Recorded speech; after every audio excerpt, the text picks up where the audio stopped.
11-year civil war when fighters of the Revolutionary United Front, the RUF, launched a war from the east of. In March of 1991, the country of Sierra Leone was plunged into an 11-year civil war when fighters of the Revolutionary United Front, the RUF, launched a war from the east of the country near the border with Liberia in order to overthrow the government. At the time, the RUF rebel group was under the leadership of Fode Sanko. During this period, Fode Sanko had a close relationship with the Liberian warlord turned president, Charles Taylor. They had met in Libya at one of Muammar Gaddafi's training camps for revolutionary movements on the continent. In fact, Charles Taylor's troops accompanied the RUF rebels when they invaded Sierra Leone. This civil war in Sierra Leone resulted in the death of an estimated 50,000 people, as well as the displacement of over 500,000 people. In this episode of African Biographics, we cover the grim story of Sierra Leone's Revolutionary United Front and their leader, Fode Sanko. So this was the state of affairs in Sierra Leone at the time. The country was in a fragile position after gaining its independence from Britain in 1961.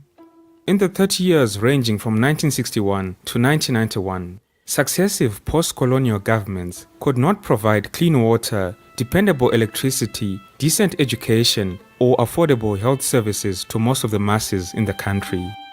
The dominant regime, called the All People's Congress Party, also repressed its opponents, conducted fraudulent elections, and fostered a culture of corruption and impunity in Sierra Leone. So the environment in the country was rife for disaffected young people to stand up and pose a challenge to the administration of President Joseph Momo. This is where Fode Sanko and the RUF came into the picture. Fode Saibana Sanko was born on the 17th of October 1937 in the northern part of Sierra Leone. He joined the Sierra Leone Army in 1956, 5 years before the nation gained independence from the British. In 1971, while he was a corporal in the Sierra Leone Army, Fode Sanko was expelled and imprisoned for 7 years at the Pademba Road prison in Freetown. This was because he had participated in a mutiny against the government. Upon his release from prison, Fode Sanko worked as a wedding and portrait photographer and as a cameraman for the state television service in the south and east of Sierra Leone. It was here where he first encountered young anti-government radicals who felt aggrieved by the government of Sierra Leone. This group of young students recruited Fode Sanko into their movement. This is the point where the seeds were sown for the later formation of the RUF. So Fode Sanko and other Sierra Leoneans were recruited for military training in Benghazi, Libya, for an armed revolution against the regime of President Joseph Momo. This was in 1987. In this group of radicals, Fode Sanko was at least a decade older than most of his contemporaries, and they referred to him as Pa or Papi. While there, Sanko and 2 other trainees, Abu Kanu and Rashid Mansoure, met and befriended Charles Taylor, who was the head of the National Patriotic Front of Liberia, the NPFL. Charles Taylor had started his own revolution against Samuel Doe's regime in Liberia in 1989. So in this regard, Fode Sanko helped Taylor launch the Liberian Civil War on Christmas Eve of 1989. The war-ravaged nation of Liberia gave Fode Sanko and his fellow comrades a fertile recruiting ground and a launching pad for their revolution in Sierra Leone. Fode Sanko returned to Sierra Leone in 1991, and with the help of Abu Kanu and Rashid Mansoure, the crew formed the Revolutionary United Front, the RUF. At the time, the government of Joseph Momo was widely perceived by its citizens as being corrupt and having caused widespread unemployment in Sierra Leone. So it came as no surprise that in the beginning, the RUF was popular with some citizens in Sierra Leone. This is because in the beginning, Fode Sanko promised many improvements, such as free healthcare and public education, as well as a share of the diamond revenues. And this was if he managed to overthrow the incumbent government. So the RUF began its operations on the 23rd of March 1991 when it launched its first attack of the civil war in villages in the Diamond-rich eastern province of Sierra Leone. Unfortunately, as the RUF control spread, so did reports of widespread atrocities. When the RUF troops attacked a town, they usually tore it down, burning schools, hospitals, and homes. Those captured were forced to work as slaves for the RUF, and women were often forced into sexual slavery. Foday Sanko personally ordered most of the operations under the title Operation Pay Yourself. Under this operation, he encouraged his troops to loot anything they could find. Eventually, Sanko's allies, Rashid Mansaray and Abu Kanu, complained of Foday Sanko's brutal tactics. Well, unsurprisingly, both these gentlemen were summarily executed. By 1992, Foday Sanko and the RUF had gained control of many of Sierra Leone's diamond fields. However, contrary to what he had promised, Foday Sanko used the proceeds from the diamond revenues not for the betterment of the citizens, but to buy military supplies for Charles Taylor and himself. These actions over the next 4 years tanked the country's economy and led to starvation for many of its people. When the RUF started gaining momentum, President Momo was caught off guard and saw he had to quickly come up with a plan to counter this insurgency. So he doubled the size of the army from 3,000 men to almost 6,000. However, this didn't work out as planned for Momo. Because of corruption and mismanagement, Sierra Leone's frontline troops were badly underpaid and demoralized, and this came back to bite Joseph Momo. This is because in April of 1992, a group of the Sierra Leone army from the Eastern Front traveled to Freetown, the capital, to protest their situation. Within a day, this mutiny became a coup and Joseph Momo fled to Guinea. A military junta, the National Provisional Ruling Council, was formed, with the young Captain Valentine Stresser as chairman. Stresser became the youngest head of state in the world at just 25 years old. In the first half of 1994, the RUF intensified its violent campaign, and in response, the government of Stresser launched a total war on the RUF as the conflict spread to the northern part of the country. This period of fighting had made it impossible to carry out the voter registration needed for a referendum on the draft constitution in preparation for a return to civilian rule. Further widespread fighting occurred through much of the country early in 1995, and the RUF appeared able to strike at will. They overran the bauxite and rutile mines and seized hostages. The closure of these mines deprived the government of about 70% of its export earnings, and many thousands of people fled to Guinea to become refugees. In February of that year, however, government forces retook the Sierra rutile mine from the rebels. At the time, this mine was the largest employer in the country. The Stresser administration was hesitant to enter into negotiations with the RUF. They claimed that the RUF was acting as a pawn for Charles Taylor's movement in Liberia. Their argument was that there was great uncertainty as to why the violent outbreak against the government had occurred at all and just what the RUF represented. A common theory was that the RUF had been created or sponsored by Charles Taylor in order to undermine the Sierra Leone government. This was because the government of Sierra Leone had supported an ECOWAS intervention in Liberia. But anyways, by mid-1995, Captain Valentine Stresser started seeking a peace settlement with the RUF. But the RUF continued its violent raids, and in mid-December 1995, it attacked a village that was only 65 kilometers from Freetown. By this time, the government had expanded the army to 13,000, and the war was taking up to 75% of budget revenues. Yet, despite this huge effort, the government was unable to contain the RUF, let alone defeat it. So as a result, the government turned to the mercenary firm Executive Outcomes as well as Russian helicopter crews for military assistance. The mercenaries' price for their services included a substantial share of the country's diamond mines.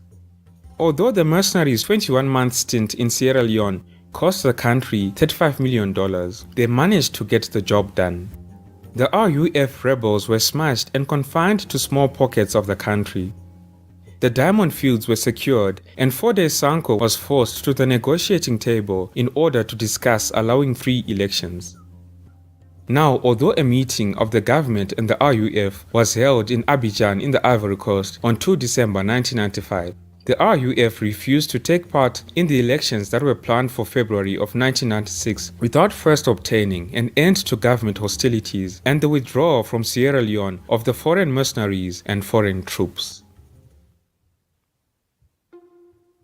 On 16 January 1996, a bloodless coup was mounted to topple Valentine Stresser and replace him briefly with Brigadier General Julius Maada Bio, who was also a member of Stresser's NPRC. This is because they were not satisfied with Valentine Stresser's handling of the peace process, and they also feared that he would not transfer power to a civilian government, as originally promised. So elections for a return to civilian rule were held in February of 1996. Ahmed Tejan Kaba of the Sierra Leone's People's Party was installed as president in March of 1996. His administration then went on to broker negotiations with Foday Sankoh and RUF, and they happened throughout most of the year 1996. The parties finally signed a peace agreement on 30 November 1996, and this agreement was known as the Abidjan Agreement. The Abidjan Agreement covered an immediate ceasefire, the disarming of the RUF, and its reconstitution as a political party. It soon became clear, however, that the promised peace was unlikely to work. The peace negotiations in the Ivory Coast had surprisingly given Foday Sankoh more legitimacy with his cause. He was also absolved of responsibility for his past activities. So when Foday Sankoh saw that his military strength had increased and that he had more leverage, he and his forces resumed attacks and broke off the peace agreement. The rebels were unwilling to disarm, and Foday Sankoh declared that there was no trust and confidence between him and the government. Also, what gave Foday Sankoh more confidence was that Western powers had advised the Kaba administration to cut off its ties with the mercenaries because their role in the civil war was distasteful. So the government of Kaba complied with this in early 1997. So this turn of events gave the RUF rebels impetus to further wreak havoc in the country. So the Kaba administration came up with a plan in order to sabotage the RUF. They colluded with Nigeria's military government to arrest Foday Sankoh on arms possession charges. So Foday Sankoh was arrested on these charges at the Murtala Mohammed Airport in Lagos, Nigeria on the 12th of March 1997. The government also then supported the attempt by some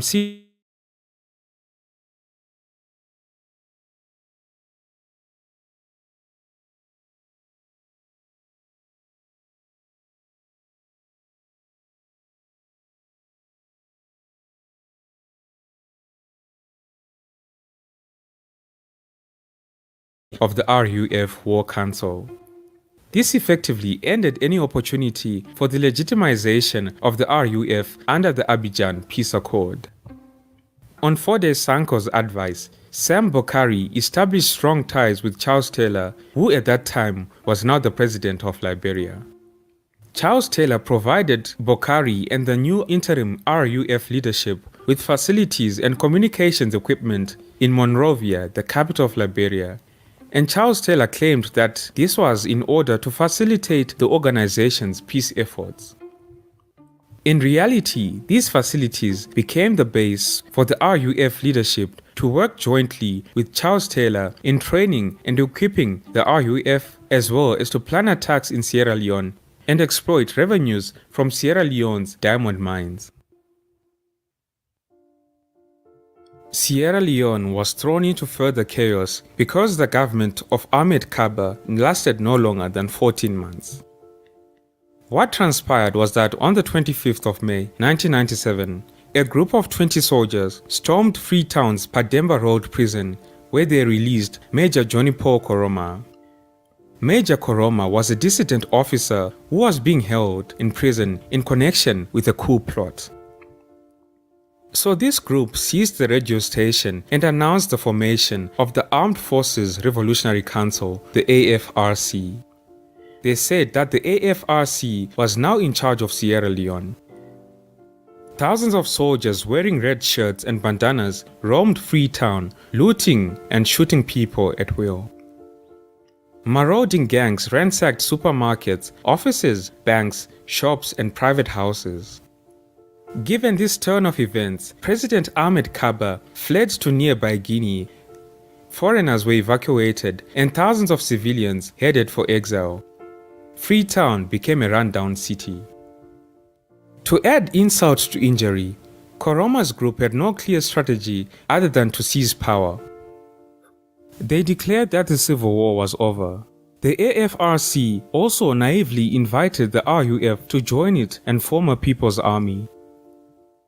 Foday Sanko, who was in Nigeria awaiting charges of illegal possession of arms, endorsed this move, and the acting RUF commander, Sam Bokari, moved his forces into Freetown. When the RUF forces arrived in Freetown, looting, rape and murder quickly followed. So in February of 1998, ECOMOG soldiers forced the AFRC and the RUF out of Freetown in a fierce battle that took the lives of many civilians. The ECOMOG soldiers managed to restore President Kaba to office. A total of 47 individuals were convicted of treason and other charges associated with the AFRC and the RUF administration, and they were sentenced to death. Foday Sanko, who had been arrested in Nigeria and returned to Sierra Leone, was also tried, found guilty, and sentenced to death. But although ECOMOG secured some of the larger towns in the north and eastern part of the country, it could not decisively defeat the AFRC or the RUF. By January of 1999, Sierra Leone was in dire straits, and world leaders intervened to promote negotiations between the RUF and the government. Foday Sanko was freed to participate in these peace talks. These negotiations started in Leone, the capital of Togo. The Leone Peace Agreement was signed on July 7, 1999, and this agreement proposed a power-sharing plan that included Sanko and other rebels in the government and required the RUF and the AFRC forces to surrender their weapons. The Leone Agreement also gave Foday Sanko the vice presidency of Sierra Leone as well as control of the country's diamond mines in return for a cessation of the fighting and the deployment of a United Nations peacekeeping force to monitor the disarmament process. Unfortunately, the international community failed to read the glaring signs that the RUF had no intention of laying down the weapons that were the source of their political and economic power. With the RUF's unchallenged control of the diamond fields, these precious stones flowed out through Charles Taylor, and weapons flowed into Sierra Leone through Liberia. At the same time, there was continuing violent clashes in the northern part of the country. 6,000 United Nations peacekeepers arrived in Sierra Leone to help with the peacekeeping efforts. However, by the beginning of the year 2000, it was obvious that the civil war had not come to an end. If anything, it looked set to become even worse. In February, the deterioration in relations between the different sides in the Sierra Leone civil war persuaded the United Nations to increase the number of peacekeepers to 11,000, and this made it the largest peacekeeping force in the world at that time. The Leone Peace Agreement had collapsed by May of 2000 when the RUF abducted 500 United Nations peacekeepers, an action which led to full-scale fighting between the RUF and the Sierra Leone army. When an angry mob marched on Foday Sanko's heavily guarded home to demand the peacekeepers' freedom, the RUF guards opened fire, killing 12 people. Foday Sanko fled but was captured a week later when he crept back to his home to try and recover a large packet of diamonds he had left behind. With the arrest of Foday Sanko, the RUF disintegrated. On 18 January 2002, The devastating 11-year civil conflict in Sierra Leone officially ended when all the parties to the conflict issued a declaration of the end of the war. The RUF insurgents, who had fought successive governments since 1991, completed disarmament and demobilization. Fode Sanko was handed over to the British. He was indicted on 17 counts for various war crimes, including the use of child soldiers and crimes against humanity.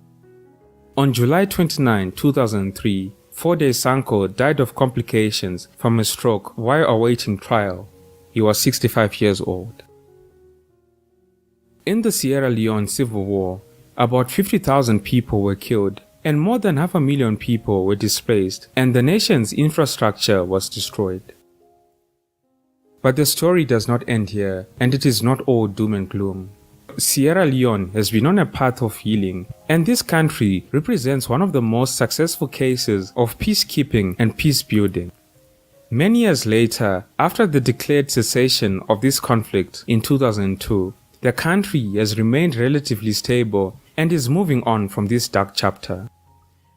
Thank you all for tuning in. This has been Tatenda for African Biographics. Until next time, cheers. Have a good one.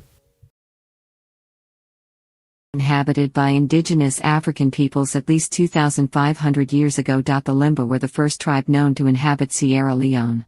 The dense tropical rainforest partially isolated the region from other West African cultures, and it became a refuge for peoples escaping violence and jihads. Sierra Leone was named by Portuguese explorer Pedro de Sintra, who mapped the region in 1462. The Freetown estuary provided a good natural harbor for ships to shelter and replenish drinking water, and gained more international attention as coastal and transatlantic trade supplanted trans-Saharan trade. In the mid-16th century, the Maine people invaded, subjugated nearly all of the indigenous coastal peoples, and militarized Sierra Leone. The Maine soon blended with the local populations, and the various chiefdoms and kingdoms remained in a continual state of conflict, with many captives sold to European slave traders. The Atlantic slave trade had a significant impact on Sierra Leone, as this trade flourished in the 17th and 18th centuries, and later as a center of anti-slavery efforts when the trade was abolished in 1807. British abolitionists had organized a colony for black loyalists at Freetown, and this became the capital of British West Africa. A naval squadron was based there to intercept slave ships, and the colony quickly grew as liberated Africans were released, joined by West Indian and African soldiers who had fought for Britain in the Napoleonic Wars. The descendants of the black settlers were collectively referred to as the Creoles or Creos. During the colonial era, the British and Creoles increased their control over the surrounding area, securing peace so that commerce would not be interrupted, suppressing slave trading and inter-chiefdom war. In 1895, Britain drew borders for Sierra Leone, which they declared to be their protectorate, leading to armed resistance and the Hutt Tax War of 1898. Thereafter, there was dissent and reforms as the Creoles sought political rights, trade unions formed against colonial employers, and peasants sought greater justice from their chiefs. Sierra Leone has played a significant part in modern African political liberty and nationalism. In the 1950s, a new constitution united the Crown Colony and Protectorate, which had previously been governed separately. Sierra Leone gained independence from the United Kingdom on April 27, 1961, and became a member of the Commonwealth of Nations. Ethnic and linguistic divisions remain an obstacle to national unity, with the Mende, Deme and Creoles as rival power blocs. Roughly half of the years since independence have been marked by autocratic governments or civil war. Early history. Archaeological finds show that Sierra Leone has been inhabited continuously for at least 2,500 years, populated by successive movements of peoples from other parts of Africa. The use of iron was introduced to Sierra Leone by the 9th century, and by the end of the 10th century agriculture was being practiced by coastal tribes. Sierra Leone's dense tropical rainforest partially isolated the land from other African cultures and from the spread of Islam. This made it a refuge for people escaping subjugation by the Sahelian kingdoms, violence and jihads. European contacts with Sierra Leone were among the first in West Africa. In 1462, Portuguese explorer Pedro de Sintra mapped the hills surrounding what is now Freetown Harbor, naming the oddly shaped formation Serra Leoa. At this time the country was inhabited by numerous politically independent native groups. Several different languages were spoken, but there was similarity of religion. In the coastal rainforest belt there were Bullum speakers between the Sherbro and Freetown estuaries, Loco speakers north of the Freetown estuary to the Little Scarces River, Tamay speakers found at the mouth of the Scarces River, and Limba speakers farther up the Scarces. In the hilly savanna north of all of these lands were the Susu and Fula tribes. The Susu traded regularly with the coastal peoples along river valley routes, bringing salt, clothes woven by the Fula, ironwork, and gold. European contact. Portuguese ships began visiting regularly in the late 15th century, and for a while they maintained a fort on the north shore of the Freetown estuary. This estuary is one of the largest natural deepwater harbors in the world, and one of the few good harbors on West Africa's surf-battered windward shore. It soon became a favorite destination of European mariners, to shelter and replenish drinking water. Some of the Portuguese sailors stayed permanently, trading and intermarrying with the local people. Slavery, and in particular the Atlantic slave trade, had a great effect on the region, socially, economically and politically, from the late 15th to the mid-19th centuries. There had been lucrative trans-Saharan trade of slaves in West Africa from the 6th century. At its peak the Mali Empire surrounded the region of modern-day Sierra Leone and Liberia, though the slave trade may not have significantly penetrated the coastal rainforest. The peoples who migrated into Sierra Leone from this time would have had greater contact with the indigenous slave trade, either practicing it or escaping it. When Europeans first arrived at Sierra Leone, slavery among the African peoples of the area was believed to be rare. According to historian Walter Rodney, the Portuguese mariners kept detailed reports, and so it is likely if slavery had been an important local institution that the reports would have described it. There was mention of a very particular kind of slavery in the region, which was a person in trouble in one kingdom could go to another and place himself under the protection of its king, whereupon he became a slave of that king, obliged to provide free labor and liable for sale. According to Rodney, such a person would likely have retained some rights and had some opportunity to rise in status as time passed. If the Africans were not much interested in acquiring slaves, the Portuguese, as well as the Dutch, French, and English who arrived later, certainly were. Initially, their method was to cruise the coast, conducting quick kidnapping raids when opportunities presented themselves. Soon, however, they found locals willing to partner with them in these affairs. Some chiefs were willing to part with a few of the less desirable members of their tribes for a price, others went into the war business. A large group of battle captives could be sold for a fortune in European rum, cloth, beads, copper, or muskets. This early slaving was essentially an export business. The use of slaves as laborers by the local Africans appears to have developed only later. It may first have occurred under coastal chiefs in the late 18th century. The slave owners were originally white and foreigners, but the late 18th century saw the emergence of powerful slave-trading chiefs, who were said to own large numbers of domestic slaves. For example, in the late 18th century, Chief William Cleveland, an Anglo-Scot, had a large slave town on the mainland opposite the Banana Islands, whose inhabitants were employed in cultivating at the time. The existence of an indigenous slave town was recorded by an English traveller in 1823. Known in the Fula language as Around, it was connected with the Sulima Susu's capital city, Falaba. Its inhabitants worked at farming. Rodney has postulated two means by which slaving for export could have caused the local practice of using slaves for labor to develop. Not all war captives offered for sale would have been bought by the Portuguese, so their captors had to find something else to do with them. Rodney believes that executing them was rare and that they would have been used for local labor. There is a time lag between the time a slave is captured and the time he or she is sold. Thus there would often have been a pool of slaves awaiting sale, who would have been put to work. There are possible additional reasons for the adoption of slavery by the locals to meet their labor requirements.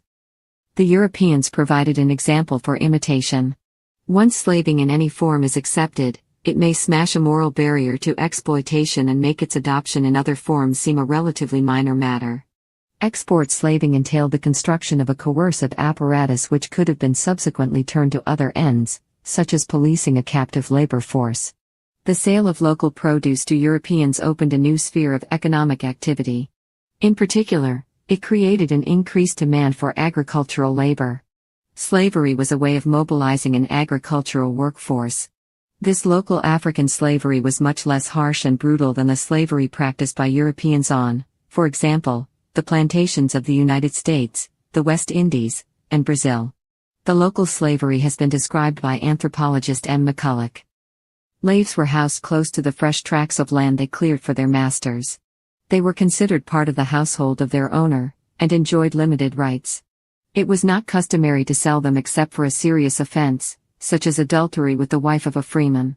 Small plots of land were given to them for their own use, and they might retain the proceeds of crops they grew on these plots. By this means it was possible for a slave to become the owner of another slave. Sometimes a slave married into the household of his master and rose to a position of trust. There is an instance of a slave taking charge of a chiefdom during the minority of the heir. Descendants of slaves were often practically indistinguishable from freemen. Slaves were sometimes sent on errands outside the kingdoms of their masters and returned voluntarily. Speaking specifically of the era around 1700, historian Christopher Fife relates that slaves not taken in war were usually criminals. In coastal areas, at least, it was rare for anyone to be sold without being charged with a crime. Voluntary dependence reminiscent of that described in the early Portuguese documents mentioned at the beginning of this section was still present in the 19th century. It was called pawning. Arthur Abraham describes a typical variety. A freeman heavily in debt, and facing the threat of the punishment of being sold, would approach a wealthier man or chief with a plea to pay of his debts while I sit on your lap.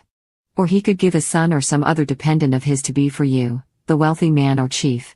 This in effect meant that the person so pawned was automatically reduced to a position of dependence, and if he was never redeemed, he or his children eventually became part of the master's extended family. By this time, the children were practically indistinguishable from the real children of the master, since they grew up regarding one another as brothers. Some observers consider the term slave to be more misleading than informative when describing the local practice. Abraham says that in most cases, subject, servant, client, serf, pawn, dependent, or retainer would be more accurate. Domestic slavery was abolished in Sierra Leone in 1928. McCulloch reports that at that time, amongst Sierra Leone's largest present-day ethno-linguistic group, the Mende, who then had about 560,000 people, about 15% of the population were domestic slaves. He also says that singularly little change followed the 1928 decree. A fair number of slaves returned to their original homes, but the great majority remained in the villages in which their former masters had placed them or their parents. Export slavery remained a major business in Sierra Leone from the late 15th century to the mid-19th century. According to Fife, it was estimated in 1789 that 74,000 slaves were exported annually from West Africa, about 38,000 by British firms. In 1788, a European apologist for the slave trade estimated the annual total exported from between the Nunez River and the Sherbro as 3,000. The Atlantic slave trade was banned by the British in 1807, but illegal slave trading continued for several decades after that. Main invasions. The main invasions of the mid-16th century had a profound impact on Sierra Leone. The main, southern members of the Mande language group, were a warrior people, well-armed and well-organized, who lived east and possibly somewhat north of present-day Sierra Leone, occupying a belt north of the coastal peoples. Sometime in the early 16th century they began moving south. According to some Maine who spoke to a Portuguese in the late 16th century, their travels had begun as a result of the expulsion of their chief, a woman named Macario, from the imperial city in Mandamansa, their homeland. Their first arrival at the coast was east of Sierra Leone, at least as far away as River Ses and likely farther. They advanced northwest along the coast toward Sierra Leone, conquering as they went. They incorporated large numbers of the people they conquered into their army, with the result that by the time they reached Sierra Leone, the rank and file of their army consisted mostly of coastal peoples. The Maine were its commanding group. The Maine used small bows, which enabled Maines to reuse their enemies' arrows against them, while the enemy could make no use of the Maines' short arrows. Rodney describes the rest of their equipment thus. The rest of their arms consisted of large shields made of reeds, long enough to give complete cover to the user, 2 knives, one of which was tied to the left arm, and 2 quivers for their arrows. Their clothes consisted of loose cotton shirts with wide necks and ample sleeves reaching down to their knees to become tights. One striking feature of their appearance was the abundance of feathers stuck in their shirts and their red caps. By 1545, the Maine had reached Cape Mount, near the southeastern corner of present-day Sierra Leone. Their conquest of Sierra Leone occupied the ensuing 15 to 20 years, and resulted in the subjugation of all or nearly all of the indigenous coastal peoples, who were known collectively as the Sape, as far north as the Scarcies. The present demographics of Sierra Leone is largely a reflection of these 2 decades. The degree to which the Maine supplanted the original inhabitants varied from place to place. The Teme partly withstood the Maine onslaught, and kept their language, but became ruled by a line of Maine kings. The present-day Loco and Mende are the result of a more complete submersion of the original culture. Their languages are similar, and both essentially Mande.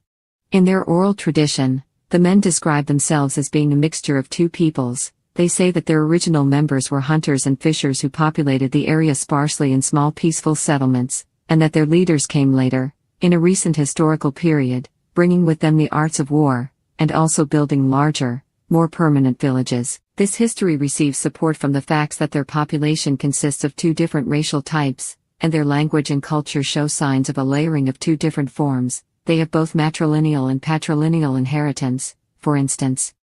The Maine invasions militarized Sierra Leone. The Sape had been unwarlike, but after the invasions, right until the late 19th century, bows, shields, and knives of the Maine type had become ubiquitous in Sierra Leone, as had the Maine battle technique of using squadrons of archers fighting in formation, carrying the large-style shields. Villages became fortified. The usual method of erecting 2 or 3 concentric palisades, each 4 to 7 meters high, created a formidable obstacle to attackers, especially since, as some of the English observed in the 19th century, the thigh-thick logs planted into the earth to make the palisades often took root at the bottom and grew foliage at the top, so that the defenders occupied a living wall of wood. A British officer who observed one of these fortifications around the time of the 1898 Hut Tax War ended his description of it thus. No one who has not seen these fences can realize the immense strength of them. The outer fence at Hahu I measured in several places, and found it to be from 2 to 3 feet thick, and most of the logs, or rather trees, of which it was formed, had taken root and were throwing out leaves and shoots. He also said that English artillery could not penetrate all 3 fences. At that time, at least among the Mende, a typical settlement consisted of walled towns and open villages or towns surrounding it. After the invasions, the main sub-chiefs among whom the country had been divided began fighting among themselves. This pattern of activity became permanent, even after the Maine had blended with the indigenous population, a process which was completed in the early 17th century. The various kingdoms in Sierra Leone remained in a fairly continual state of flux and conflict. Rodney believes that a desire to take prisoners to sell as slaves to the Europeans was a major motivation to this fighting, and may even have been a driving force behind the original Maine invasions. Historian Kenneth Little concludes that the principal objective in the local wars, at least among the Mende, was plunder, not the acquisition of territory. Abraham cautions that slave trading should not be exaggerated as a cause. The Africans had their own reasons to fight, with territorial and political ambitions present. Motivations likely changed over time during the 350-year period. The wars themselves were not exceptionally deadly. Set-piece battles were rare, and the fortified towns so strong that their capture was seldom attempted. Often the fighting consisted of small ambushes. In these years, the political system was that each large village along with its satellite villages and settlements would be headed by a chief. The chief would have a private army of warriors. Sometimes several chiefs would group themselves into a confederacy, acknowledging one of themselves as king. Each paid the king fealty. If one were attacked, the king would come to his aid, and the king could adjudicate local disputes. Despite their many political divisions, the people of the country were united by cultural similarity. One component of this was the Poro, an organization common to many different kingdoms and ethno-linguistic groups. The Mende claimed to be its originators, and there is nothing to contradict this. Possibly they imported it. The Teme claimed to have imported it from the Sherbro or Bullum. The Dutch geographer Alfred Dapper knew of it in the 17th century. It is often described as a secret society, and this is partly true. Its rights are closed to non-members, and what happens in the Poro bush is never disclosed. However, its membership is very broad. Among the men, almost all men, and some women, are initiates. In recent years it has not had a central organization. Autonomous chapters exist for each chiefdom or village. However, it is said that in pre-protectorate days there was a Grand Poro with cross-chiefdom powers of making war and peace. It is widely agreed that it has a restraining influence on the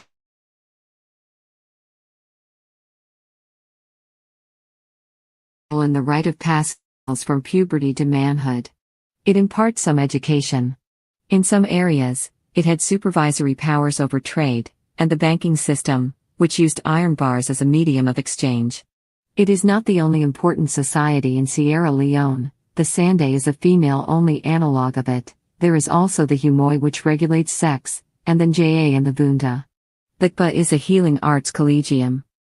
The impact of the main invasions on the Sape was obviously considerable, in that they lost their political autonomy. There were other effects as well. Trade with the interior was interrupted, and thousands were sold as slaves to the Europeans. In industry, a flourishing tradition in fine ivory carving was ended. However, improved iron working techniques were introduced. 1600 to 1787. In 17th century, Portuguese imperialism waned and, in Sierra Leone, the most significant European group became the British. By 1628, they had a factory in the vicinity of Sherbro Island, about 50 kilometers southeast from present-day Freetown. At that time the island was easily accessible from the coast, and elephants were still living there. In addition to ivory and captives, another commodity they purchased was camwood, amber, from which also could be obtained a red dye. The Portuguese missionary, Baltasar Barrera, left Sierra Leone in 1610. Jesuits, and later in the century, Capuchins, continued the mission. By 1700 it had closed, although priests occasionally visited. A company called the Royal Adventurers of England trading into Africa received a charter from Charles II of England in 1663 and subsequently built a fort in the Sherbro and on Tasso Island and in the Freetown estuary. They were plundered by the Dutch in 1664, the French in 1704, and pirates in 1719 and 1720. After the Dutch raid, the Tasso Island fort was moved to nearby Bunce Island, which was more defensible. The Europeans made payments, called coal, for rent, tribute, and trading rights, to the king of an area. At this time the local military advantage was still on the side of the Africans, and there is a 1714 report of a king seizing company goods in retaliation for a breach of protocol. Local Afro-Portuguese often acted as middlemen, the Europeans advancing them goods to trade to the local people, most often for ivory.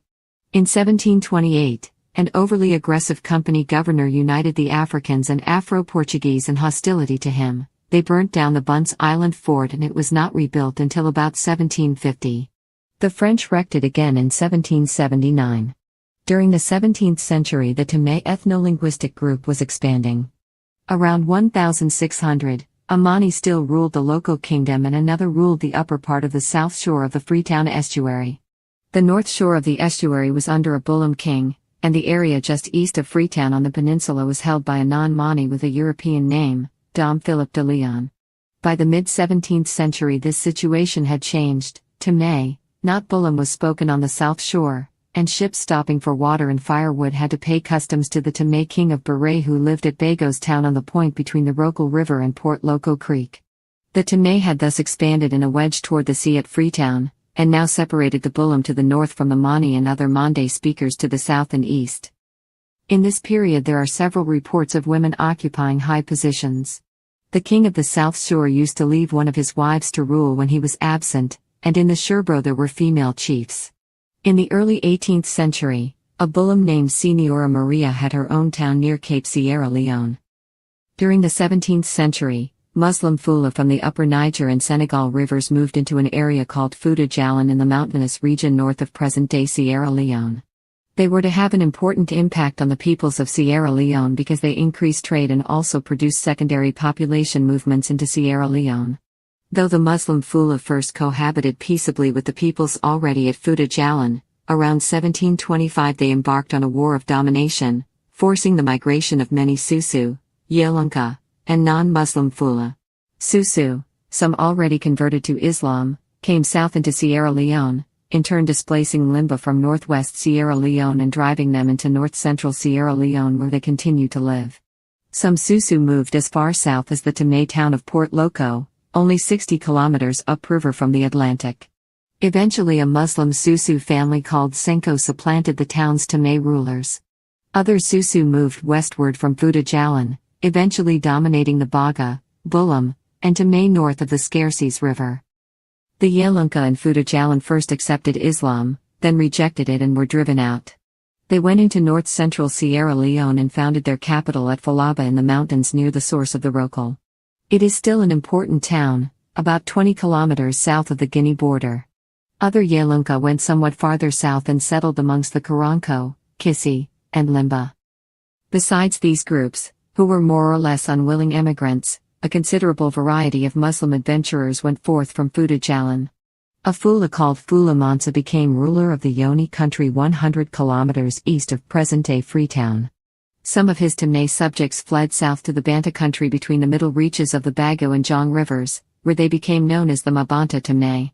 In 1652, the first slaves in North America were brought from Sierra Leone to the Sea Islands off the coast of the southern United States.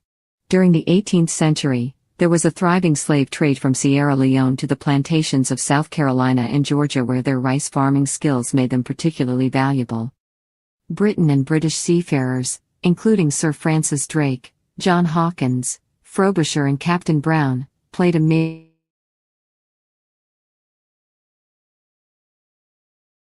The Treaty of Utah of 1713, which ended the Spanish War of Succession, had an additional clause that granted Britain the exclusive rights over the shipment of captured Africans across the Atlantic. Over 10 million captured Africans were shipped to the Caribbean islands and the Americas, and many more died during the raids, the long marches to the coast, and on the infamous Middle Passage due to the inhumane conditions in slave ships. The Province of Freedom. Conception of the Province of Freedom. In 1787, a plan was established to settle some of London's black poor in Sierra Leone in what was called the Province of Freedom. This was organized by the Committee for the Relief of the Black Poor, founded by British abolitionist Granville Sharp, which preferred it as a solution to continuing to financially support them in London. Many of the black poor were African Americans, who had been given their freedom after seeking refuge with the British Army during the American Revolution, but also included other West Indian, African and Asian inhabitants of London. The Sierra Leone resettlement scheme was proposed by entomologist Henry Smithman and drew interest from humanitarians like Granville Sharp. Saw it as a means of showing the pro-slavery lobby that black people could contribute towards the running of the new colony of Sierra Leone. Government officials soon became involved in the scheme as well, although their interest was spurred by the possibility of resettling a large group of poor citizens elsewhere. William Pitt the Younger, Prime Minister and leader of the Tory party, had an active interest in the scheme, because he saw it as a means to repatriate the black poor to Africa, since it was necessary they should be sent somewhere, and be no longer suffered to infest the streets of London. Establishment, destruction and re-establishment. The area was first settled by 400 formerly enslaved Black Britons, who arrived off the coast of Sierra Leone on May 15, 1787, accompanied by some English tradesmen. They established the Province of Freedom or Granville Town on land purchased from local Koya Tamé subchief King Tom and regent named Bana, a purchase which the Europeans understood to cede the land to the new settlers forever. The established arrangement between Europeans and the Koya Tamé did not include provisions for permanent settlement, and some historians question how well the Koya leaders understood the agreement. Half of the settlers in the new colony died within the first. Several black settlers started working for local slave traders. The settlers that remained forcibly captured land from a local African sacking the settlement, which was reduced to a mere 64 settlers comprising 39 black men, 19 black women, and 6 white women. Black settlers were captured by unscrupulous traders and sold as slaves, and the remaining colonists were forced to arm themselves for their own protection. King Tom's successor King Jemmy attacked and burned the colony in 1789.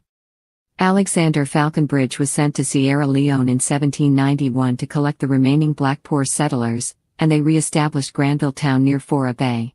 Although these 1787 settlers did not establish Freetown, which was founded in 1792, the bicentennial of Freetown was celebrated in 1987. After establishing Granville Town, disease and hostility from the indigenous people eliminated the first group of colonists and destroyed their settlement. A second Granville Town was established by 64 remaining black and white old settlers.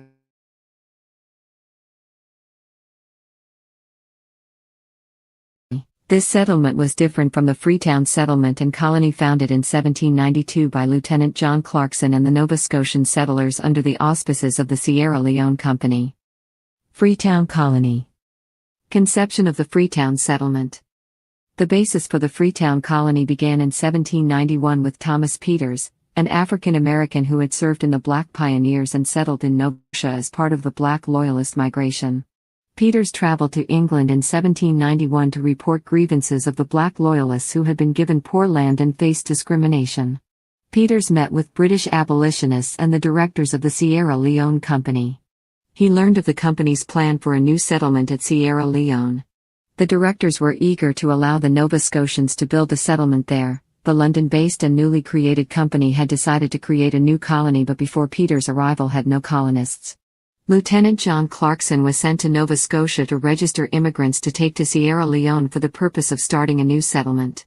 Clarkson worked with Peters to recruit 1,196 former American slaves from free African communities around Nova Scotia such as Birchtown. Most had escaped Virginia and South Carolina plantations. Some had been born in Africa before being enslaved and taken to America. Settlement by Nova Scotians. The settlers sailed in 15 ships from Halifax, Nova Scotia and arrived in St. George Bay between 26 February and March 9, 1792. 64 settlers died en route to Sierra Leone, and even Lieutenant Clarkson was ill during the voyage. Upon reaching Sierra Leone, Clarkson and some of the Nova Scotian captains dispatched on shore to clear or make roadway for their landing. The Nova Scotians were to build Freetown on the former site of the first Granville Town, which had become a jungle since its destruction in 1789. Clarkson told the men to clear the land until they reached a large cotton tree. After this difficult work had been done and the land cleared, all the settlers, men and women, disembarked and marched towards the thick forest and to the cotton tree, and their preachers began singing. Awake and sing of Moses and the Lamb. Wake, every heart and every tongue, to praise the Saviour's name. The day of Jubilee is come. Return ye ransomed sinners home. On March 11, 1792, Nathaniel Gilbert, a white preacher, prayed and preached a sermon under the large cotton tree, and Reverend David George preached the first recorded Baptist service in Africa. The land was dedicated and christened Freetown according to the instructions of the Sierra Leone Company directors. This was the first Thanksgiving service in the newly christened Freetown and was the beginning of the political entity of Sierra Leone. Later, John Clarkson would be sworn in as the first governor of Sierra Leone. Small huts were erected before the rainy season. The Sierra Leone Company surveyors and the settlers built Freetown on the American grid pattern, with parallel streets and wide roads, with the largest being Water Street. On August 24, 1792, the black poor or old settlers of the second Granville Town were incorporated into the new Sierra Leone colony but remained at Granville Town. It survived being pillaged by the French in 1794, and was rebuilt by the Nova Scotian settlers. By 1798, Freetown had 300 to 400 houses with architecture resembling that of the American South, with 3 to 4 foot stone foundations and wooden superstructures. Eventually this style of housing would be the model for the Bad-Ocies of their Creole descendants. Settlement by Jamaican Maroons and freed slaves in transit. In 1800, the Nova Scotians rebelled and it was the arrival of over 500 Jamaican Maroons which caused the rebellion to be suppressed. 34 Nova Scotians were banished and sent to either the Sherbrooke or a penal colony at Gore. Some of these were eventually allowed back into Freetown. Following their capture of the rebels, the Maroons were granted the land of the Nova Scotian rebels. Eventually the Jamaican Maroons in Sierra Leone had their own district at the newly named Maroon Town. The Maroons were a free community of blacks from Cudjoe's Town who had been resettled in Nova Scotia after surrendering to the British government following the Second Maroon War of 1795-6. They had petitioned the British government for settlement elsewhere due to the climate in Nova Scotia. After the abolition of the slave trade in 1807, The Royal Navy's West Africa Squadron was stationed in Freetown to intercept and seize ships participating in the illegal slave trade. The slaves that were held on these vessels were released into Freetown and were called captured Negroes, recaptives or liberated Africans. Slave trade outlawed.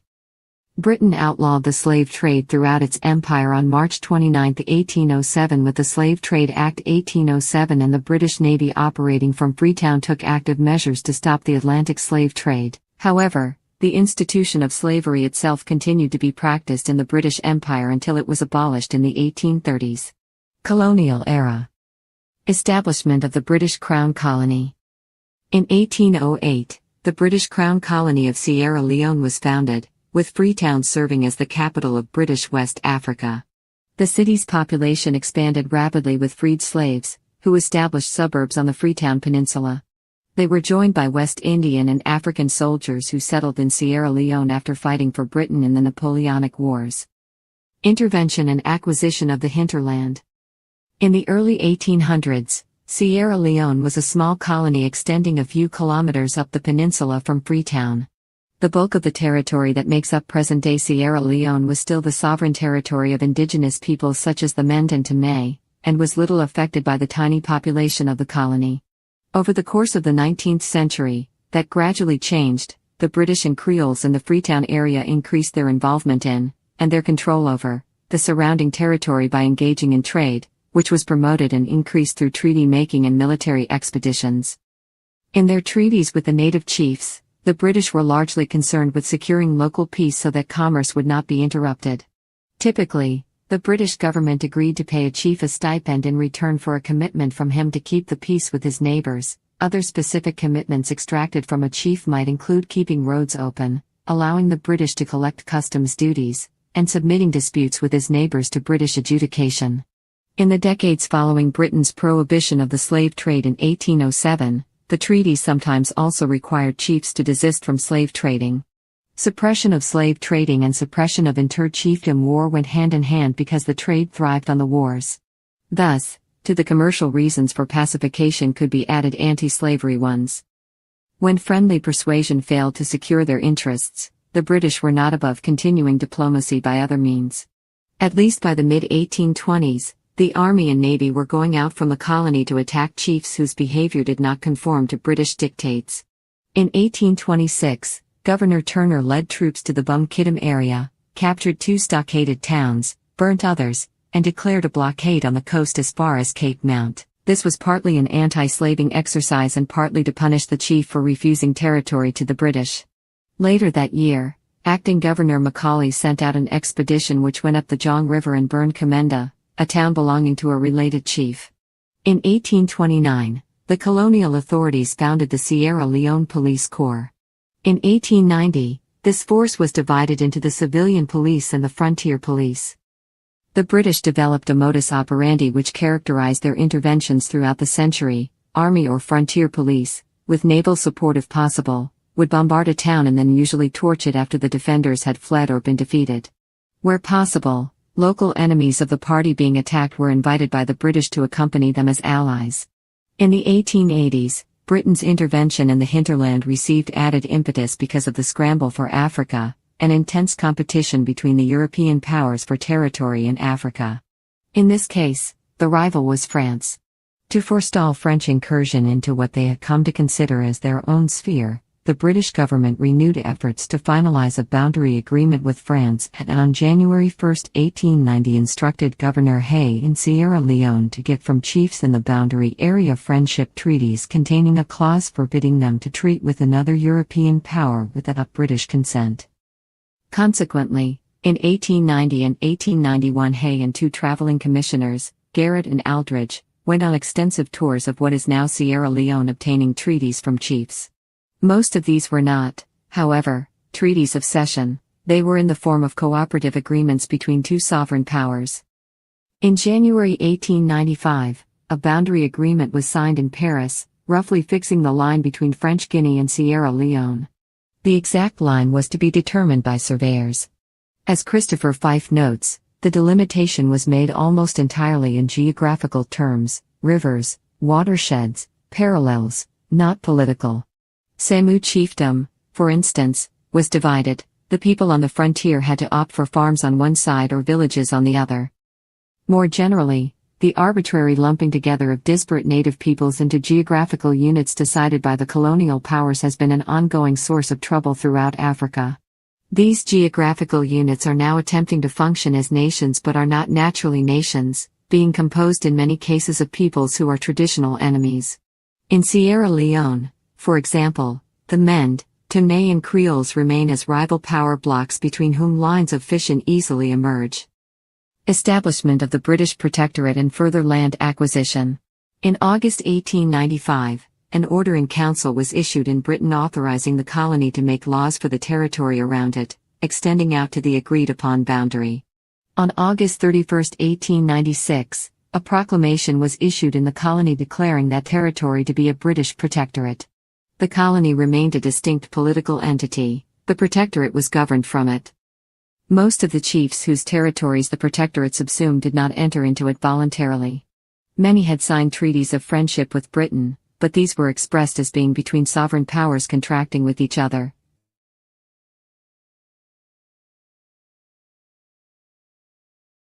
It is doubtful whether they had understood the terms. In remote areas no treaties had been obtained at all. Strictly speaking, a protectorate does not exist unless the people in it have agreed to be protected. The Sierra Leone Protectorate was more in the nature of a unilateral acquisition of territory by Britain. Almost every chieftaincy in Sierra Leone responded to the British arrogation of power with armed resistance. The Protectorate ordinances abolished the title of king and replaced it with paramount chief. Chiefs and kings had formerly been selected by the leading members of their own communities. Now all chiefs, even paramount ones, could be deposed or installed at the will of the governor, and most of the judicial powers of the chiefs were removed and given to courts presided over by British district commissioners. The governor decreed that a house tax of 5s to 10s was to be levied annually on every dwelling in the protectorate. To the chiefs, these reductions in their power and prestige were unbearable. Hut tax war, Teme and Mende uprisings. When attempts were made to collect the house tax in 1898, the chiefs and their people rose up, first in the north, led by a dominant Teme chief called Bay Beret, and then in Mende country to the south.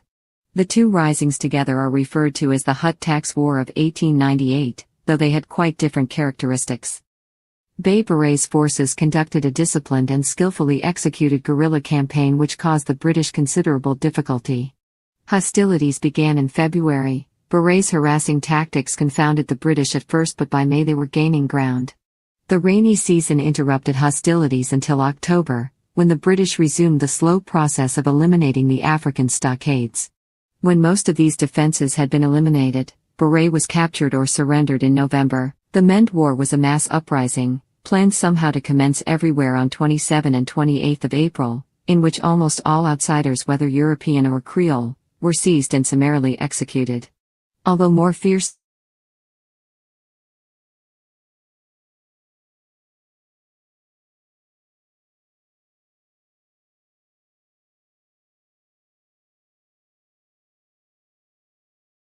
was an alliance with some Kissi, continued to fight in the extreme east of the Protectorate until August 1899. The principal of the uprisings, Bay Beret, Niagua and Bisherbro, were exiled to the Gold Coast on July 30, 1899. A large number of their subordinates were executed. Creole descent in the High Colonial period.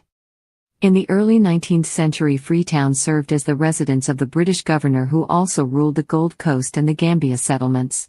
Sierra Leone also served as the educational center of British West Africa. Fora Bay College, established in 1827, rapidly became a magnet for English-speaking Africans on the West Coast. For more than a century, it was the only European-style university in Western Sub-Saharan Africa. After the Hut Tax War, there was no more large-scale military resistance to colonialism. Resistance and dissent continued, but took other forms. Vocal political dissent came mainly from the Creoles, who had a sizable middle and upper class of businesspeople and European-educated professionals such as doctors and lawyers. In the mid-19th century they had enjoyed a period of considerable political influence, but in the late 19th century the government became much less open to them. They continued to press for political rights, however, and operated a variety of newspapers which governors considered troublesome and demagogic. In 1924, a new constitution was put in place, introducing elected representation for the first time, with the first elections held on 28 October. Prominent among the Creoles demanding change were the bourgeois nationalist H.C. Bankole Bright, General Secretary of the Sierra Leone branch of the National Congress of British West Africa, and the socialist Ita Wallace Johnson, founder of the West African Youth League. African resistance was not limited to political discussion. Sierra Leone developed an active trade union movement whose strikes were often accompanied by sympathetic rioting among the general population. Besides the colonial employers, popular hostility was targeted against the tribal chiefs who the British had transformed into functionaries in the colonial system of indirect rule. Their role was to provide policing, collect taxes, and obtain corvée labor for the colonialists. In return, the colonialists maintained them in a privileged position over the other Africans. Chiefs not willing to play this role were replaced by more compliant ones.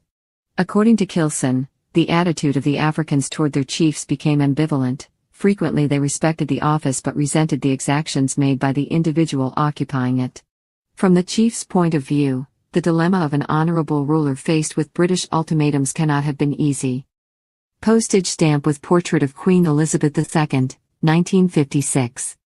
Throughout the 20th century, there were numerous riots directed against tribal chiefs.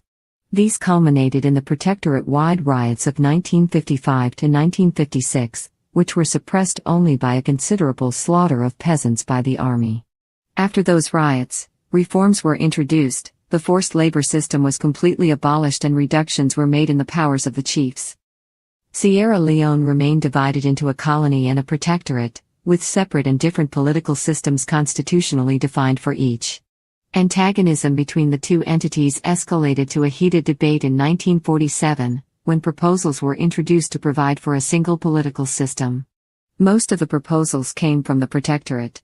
The Creole, led by Isaac Wallace Johnson, opposed the proposals, the main effect of which would have been to diminish their political power.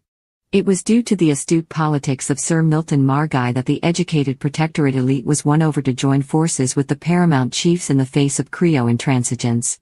Later, Margai used the same skills to win over opposition leaders and moderate Creole elements for the achievement of independence. In November 1951, Margai oversaw the drafting of a new legislatures and, most importantly, provided a framework for decolonization. In 1953, Sierra Leone was granted local ministerial powers, and Margai was elected Chief Minister of Sierra Leone. The new constitution ensured Sierra Leone a parliamentary system within the Commonwealth of Nations. In May 1957, Sierra Leone held its first parliamentary election. The Sierra Leone People's Party, which was then the most popular political party in the colony of Sierra Leone, won the most seats in parliament. Margai was also re-elected as chief minister by an overwhelming majority. 1960 Independence Conference. On April 20, 1960, Sir Milton Margai led the Sierra Leonean delegation in the negotiations for independence at the constitutional conferences held with Queen Elizabeth II and British Colonial Secretary Ian MacLeod, at Lancaster House in London.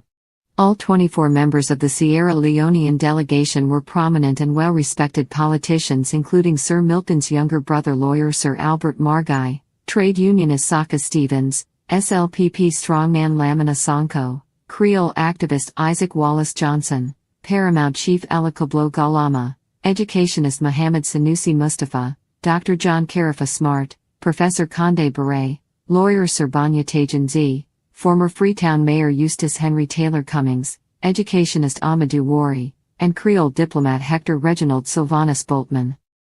On the conclusion of talks in London, Britain agreed to grant Sierra Leone independence on April 27, 1961. Stevens was the only delegate who refused to sign Sierra Leone's Declaration of Independence, on the grounds that there had been a secret defense pact between Sierra Leone and Britain. Another point of contention by Stevens was the Sierra Leonean government's position that there would be no elections held before independence, which would effectively shut Stevens out of Sierra Leone's political process. Upon their return to Freetown on May 4, 1960,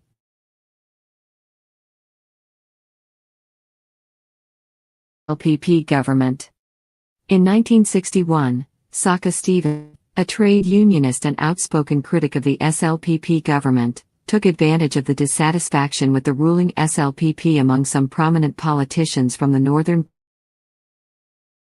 formed an alliance with Sori Ibrahim Koroma, Christian Alusin Kamara Taylor, Muhammad O. Bashtaki, Ibrahim Bashtaki, Sat Koroma and Ca Fofana, and formed a new political party called the All People's Congress in opposition of the SLPP government, using the northern part of Sierra Leone as their political base. Early independence.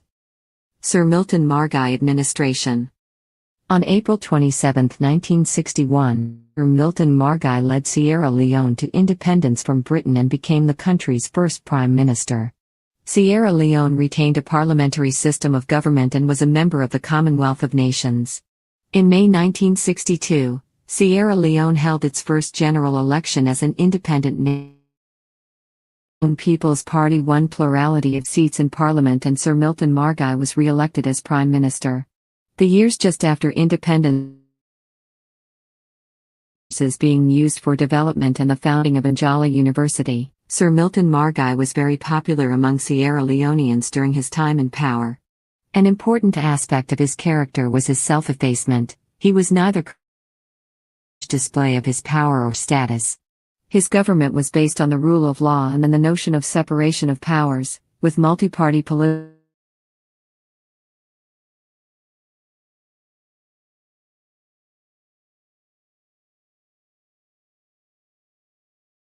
with a clear eye to satisfy various ethnic groups. Margai employed a brokerage style of politics by sharing political power between political groups and the paramount chiefs in the provinces. Sir Albert Margai administration. Upon Sir Milton Margai's death in 1964, his half-brother, Sir Albert Margai, was appointed as Prime Minister by Parliament. Sir Albert's leadership was briefly challenged by Sierra Leone's Foreign Minister John Carifa Smart, who questioned Sir Albert's succession to the SLPP leadership position. Carifa Smart received little support in Parliament in his attempt to have Margai stripped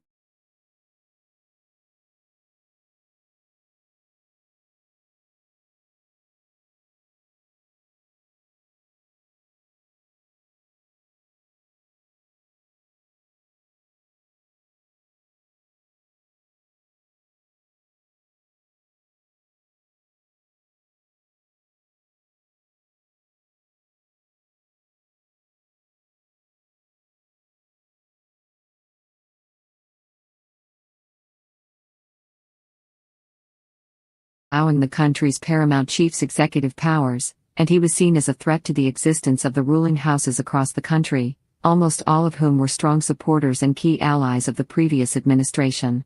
In 1967, riots broke out in Freetown against Sir Albert's policies. In response, Margai declared a state of emergency across the country. He was accused of corruption and of a policy of affirmative action in favor of his own Mende ethnic group.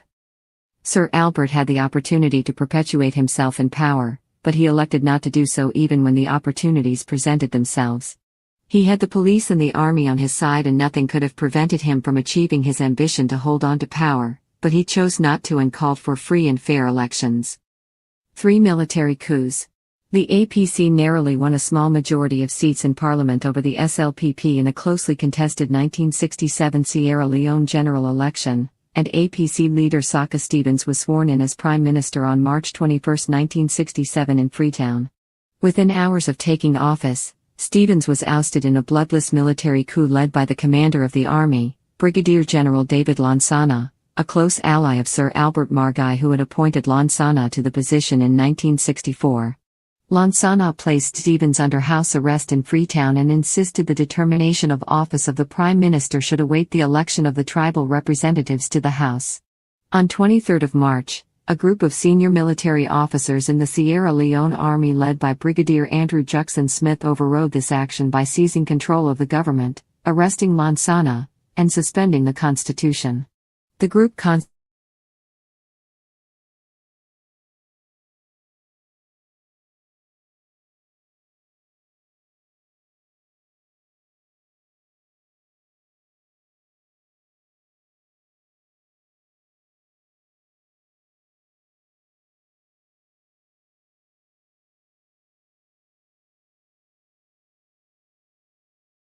and power was handed back to Stevens, who assumed the office of Prime Minister.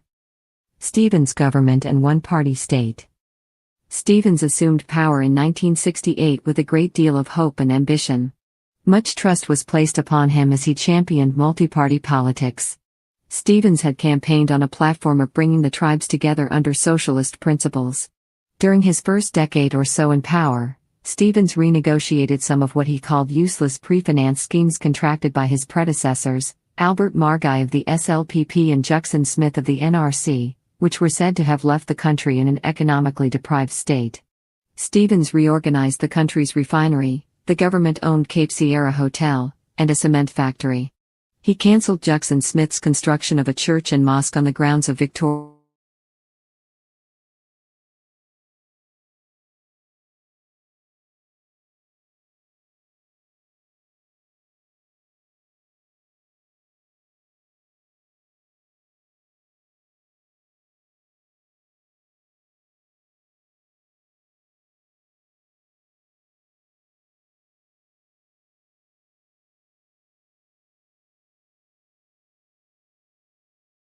through the use of violence and intimidation. To maintain the support of the military, Stevens retained the popular John Amadou Bangura as the head of the Sierra Leone Armed Forces.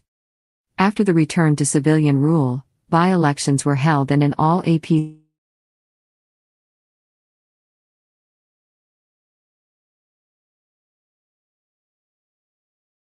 to declare a state of emergency. Many senior officers in the Sierra Leone military were greatly disappointed with Stevens' policy, but none could openly confront Stevens. Brigadier General Bangura, who had reinstated Stevens as prime minister, was widely considered the only person who could put the brakes on Stevens. The army was devoted to Bangura, and it was believed, in some quarters, that this made him potentially dangerous to Stevens. In January 1970, Bangura was arrested and charged with conspiracy and plotting to commit a coup against the Stevens government. After a trial that lasted a few months, Bangura was convicted and sentenced to death. He was hanged on March 29, 1970 in Freetown. Stevens named a junior officer, Joseph Saidu Momo, as the head of the Sierra Leone military. Major General Momo was a close ally and very loyal to Stevens. On March 23, 1971, soldiers loyal to the executed Brigadier John Amadou Bangura held a mutiny in Freetown and other parts of the country in opposition of the Stevens government. Several soldiers were arrested for their involvement in the mutiny, including Corporal Fode Sonko, who was convicted of treason and jailed for 7 years at the Potamba Road prison. At Stevens' request to Guinean President Sékou Touré, a close ally, Guinean soldiers were stationed in Sierra Leone from 1971 to 1973 to help protect the government. In April 1971, a new Republican constitution was adopted under which Stevens became president. In the 1972 by-elections, the opposition SLPP complained of intimidation and procedural obstruction by the APC and militia. These problems became so severe that the SLPP boycotted the 1973 general election. As a result, the APC won 84 of the 85 elected seats. In the early 1970s, Saka Stevens formed his own personal force known as the State Security Division, in order to protect him and to maintain his hold on power. Many of the SSD officers were from the provinces, and were very loyal to Stevens. The SSD was very powerful and operated independently under Stevens' direct command. The SSD officers guided Stevens and were deployed across Sierra Leone to put down any rebellion or demonstration against the Stevens government. An alleged plot to overthrow President Stevens failed in 1974. On July 19, 1975, 14 senior Army and government officials including Brigadier David Lansana, former Cabinet Minister Dr. Mohamed Sori Forna, former Cabinet Minister and journalist Ibrahim Bashtaki and Lieutenant Habib Lansana Kamara were executed after they were convicted for attempting a coup. In March 1976, Stevens was re-elected president, without opposition. In 1977, a nationwide student demonstration against the government disrupted Sierra Leone politics. However, the demonstration was quickly put down by the Army and SSD officers. A general election was called later that year in which corruption was again endemic. The APC won 74 seats and the SLPP won 15 seats. In May 1978, The Sierra Leone Parliament, dominated by close allies of President Stevens' APC administration, approved a new constitution, which made the country a one-party state. On July 12, 1978, official figures released by the government showed 97% of Sierra Leoneans voted in favor of the one-party state. The SLPP, other opposition parties and civil rights groups said the referendum votes were massively rigged, and that voters were intimidated by security forces loyal to Stevens. The 1978 Constitution referendum made the APC the only legal political party. All other political parties were banned, including the main opposition. This move led to another major demonstration against the government in many parts of the country, which was put down by the army and the SSD officers. The first elections under the new one-thirds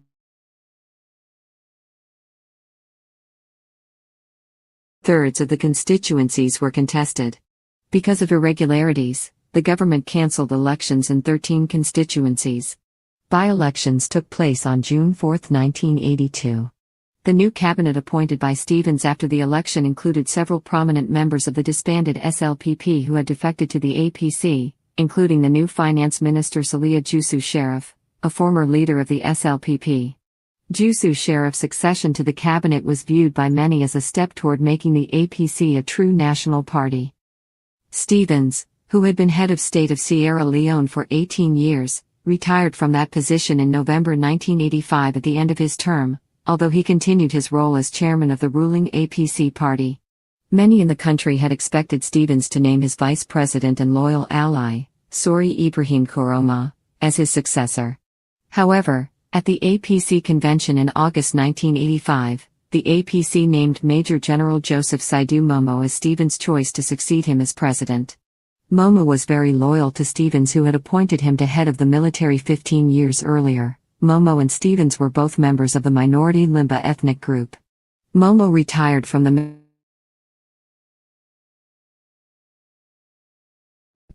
A formal inauguration was held in January 1986, and new parliamentary elections were held in May 1986. Saka Stevens is generally criticized for dictatorial methods and government corruption, but he reduced the ethnic polarization in government by incorporating members of various ethnic groups into his all-dominant APC government. Another legacy of Stevens was that for 18 years while he was in power, he kept the country safe from civil war and armed rebellion. Despite his dictatorial governing style, Stevens regularly interacted with the people of Sierra Leone by making surprise visits. Stevens also regularly made surprise visits to the poor merchants, where he was often seen buying his own food at a local market with his security team keeping their distance.